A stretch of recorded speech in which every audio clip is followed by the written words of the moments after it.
অপেক্ষার ইতি টেনে দেশের প্রেক্ষাগৃহগুলোতে মুক্তি পেল শবনম ফেরদৌসি পরিচালিত ও সামিয়া জামান প্রযোজিত সিনেমা আজব কারখানা। বৈরী আবহাওয়া উপেক্ষা করে সিনেমাটি দেখতে ভিড় করেছিলেন দর্শকরা। একজন রকস্টারের জীবনকে কেন্দ্র করেই এগিয়েছে আজব কারখানার গল্প। স্টার প্রেস, যমুনা ব্লকবাস্টার, লায়ন্স ও সিলভার স্ক্রিন সহ বিভিন্ন প্রেক্ষাগৃহে মুক্তি পেয়েছে শবনম ফেরদৌসির সিনেমা আজব কারখানা।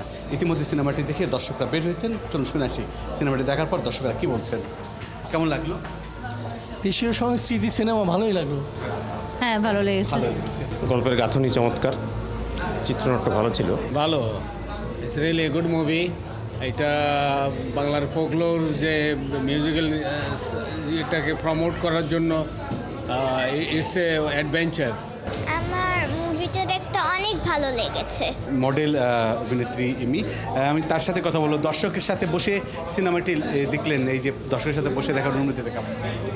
দর্শকের সাথে বসে দেখার অনুভূতিটা অন্যরকম একেবারেই। কারণ হচ্ছে দর্শকের সঙ্গে দেখতে গেলে দর্শককে পাশে রেখে নিজে একজন দর্শক হয়ে দেখা যায় এবং তাদের রিয়াকশনটা ফুললি এনজয় করা যায়, ভালো লাগাটা কাছাকাছি শেয়ার করা যায়। ছবিটা ভালো লাগছে, সবার অভিনয় ভালো লাগছে। হ্যাঁ, মুভিটা ভালো লাগছে। না, সুন্দর, খুবই ভালো লেগেছে। বাউল গানের প্রতি একটা ভালোবাসার সৃষ্টি হলো। বাঙালিদের আসলে বাঙালি হওয়ার পেছনে যে বিষয়গুলো কাজ করে বাংলা গান, ফোক সঙ্গীত, সেই সঙ্গীতের বিষয়ে জানার জন্য আসলে এই ফিল্মটি অনেক বেশি গুরুত্বপূর্ণ। আর আমরা আসলে এই ছবিটিতে পরমব্রতকে পাইনি, আমরা একটা রাজীব হাসানকে পেয়েছি, যে হচ্ছে বাংলার সংস্কৃতির সাথে বাংলার কালচারের সাথে মিশে গেছে। ভালো, খুব ভালো লেগেছে। একজন রকস্টারের যে কনফিউশন লাইফ নিয়ে, হ্যাঁ, এবং আমাদের শিল্পীদের যেই প্রবলেমসগুলো উঠে আসে, সেই প্রবলেমসগুলো খুব ভালোভাবে চিত্রিত হয়েছে। দর্শকের কথা বলছিলাম।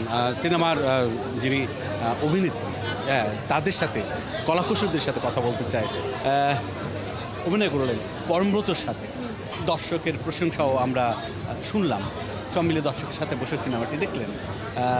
এই যে উচ্ছ্বাস বা দর্শকের ভালো লাগার কথাগুলো বললো, কেমন লাগছে এই ধরনের একটা সিনেমা? হ্যাঁ, প্রথম দিকে খুবই টেনশন লাগছিল, যেহেতু আজকে ঢাকায় বৃষ্টি হয়ে মোটামুটি অর্ধেক ঢাকা ডুবে গেছে। কিন্তু দর্শকদের হল থেকে বেরোয়ার পরে যে এত ভালো প্রতিক্রিয়া বা বলছে যে ভালো লাগছে বা আমি পুরো ছবিটাকে তারা এনজয় করেছে, এটা তো আসলেই অসাধারণ। এত বৃষ্টি বাদল উপেক্ষা করে আমাদের ছবিটা দেখতে এসেছে, এটার জন্য অনেক কৃতজ্ঞতা। এবং দর্শকদেরকে আরও বলতে চাই যে এখন যতগুলো ছবি সিনেপ্লেক্সে চলছে, আপনারা আরও বেশি করে আসুন এবং আমাদের ছবির সাথেই থাকুন। বাদভাঙ্গা দর্শককে আমরা দেখতে পেয়েছি এই সিনেমাটি দেখার জন্য, এবং তারা এই সিনেমাটি দেখেছেন এবং সিনেমাটির প্রশংসা করেছে। বলেছেন যে এই ধরনের সিনেমা যদি নির্মাতা বা এই ধরনের সিনেমা যদি আরও বেশি তৈরি হয়, তাহলে কিন্তু দর্শক হলে ফিরে আসবেন এবং বাংলা সিনেমা এগিয়ে যাবে। অনেক সময় বলে না যে আপনার পছন্দের সিনেমা 5টা বা 10টার নাম বলেন, তো যদি এই সিনেমা দেখে একবার কেউ, তার পছন্দের তালিকায় 1 নম্বরে থাকবে। মানে জীবনের যত সিনেমা দেখা হয়, এই সিনেমাটা একদম 1 নম্বরে। কারণ হচ্ছে প্রতিটা মানুষ নিজেকে খুঁজে পাবে। ভালো লাগছে, আগ্রহের সাথে দেখছি, মানে কোনো রকমের বোরিং লাগছে না। কাহিনীটা একটু ডিফারেন্ট মনে হচ্ছে। ঢাকা শহরের বিখ্যাত শিল্পী, তাকে যে গ্রামের লোকজন চেনে না, সেই জায়গাটাও কিন্তু স্পষ্ট। তাকে গ্রামের লোকজনকে চেনাতে হচ্ছে, এবং একই সাথে সে যে গ্রামে যাচ্ছে, যে শিল্পী, সে যখন ব্যাক করছে অনেক দিন এই গ্রামে থাকার পরে, তখন কিন্তু তার গানের সুর বদলে যাচ্ছে, তার গানের কথা বদলে যাচ্ছে, তার কণ্ঠ বদলে যাচ্ছে, সব কিছু বদলে যাচ্ছে। এবং সে যে অসাধারণ, এই যে একটু আগে যে গানটা, মানে ইন্টারভিউয়ের আগে যে গানটা, গ্রাম ঘুরে আসার পরে যে গানটা সে গাইলো হেলাল হাফিজের কথার, সেই গানটা কিন্তু অদ্ভুত। যে এই যে গ্রামের সাথে একজন শিল্পীর পরিচয়, গ্রামে যাওয়া, গ্রামের মানুষের সাথে, শিল্পী গ্রামের একদম ন্যাচারাল, মানে স্বাভাবিক যে শিল্পীরা, তাদের সাথে ওঠা বসার কারণে কীভাবে একজন শহরের শিল্পীর পরিবর্তন হয়, সেটা খুব ভালোভাবে ফুটে এসে। হ্যাঁ, ভালো লেগেছে, ইন্টারেস্টিং। আই থিঙ্ক ফিরে আসা ভালো হয়েছে। হ্যাঁ, না, খুব ভালো সিনেমা হয়েছে। সিনেমার মানে অনেকেই কিন্তু আছে আজকে, যদি বলে অনেকটাই হাউসফুল। সিনেমাটি দেখে দর্শকরা বেরিয়ে এসছেন এবং তাদের সাথে কথা বলছিলাম। সিনেমাটি দেখলেন, যদি বলে আজব কারখানা, কেমন লাগলো? এবং আর পরমব্রতটা অভিনয় আমার খুব ভালো লাগে, ইমি চরিত্রটাও ভালো হয়েছে।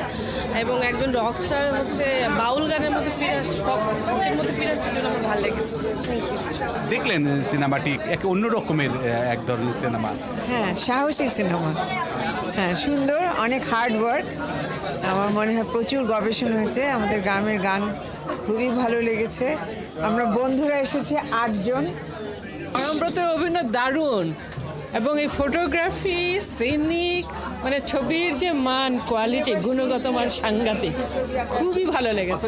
চমৎকার নির্মাণ হয়েছে, ফটোগ্রাফি, গান, আবহাওয়া, সঙ্গীত, থিম সবই ভালো লেগেছে। যিনি পরিচালক তিনি একটা নতুন মাত্রায় আমাদের নিজেদের সংস্কৃতিকে তুলে ধরেছে এত অপূর্বভাবে।